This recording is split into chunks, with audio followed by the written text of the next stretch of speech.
বাংলাদেশে অ্যানিমে যত পপুলার হচ্ছে আমি একটা জিনিস বেশি শুনতে পাই, সেটা হচ্ছে অ্যানিমে নাকি cartoon. No bro, it is different.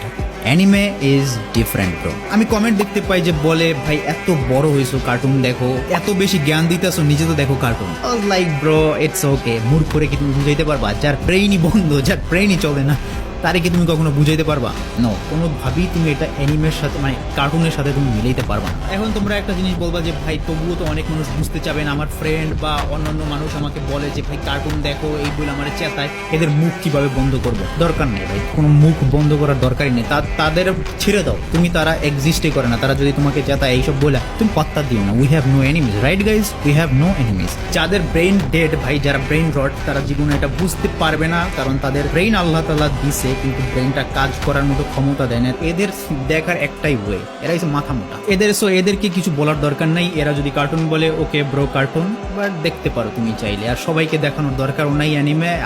আমি মনে করি যারা ব্রেইন রট আছে তাদেরকে ব্রেইন রটে থাকতে দাও। তাদের যখন ব্রেইন ডেভেলপ হবে তখন অ্যানিমে দেখতে পারে।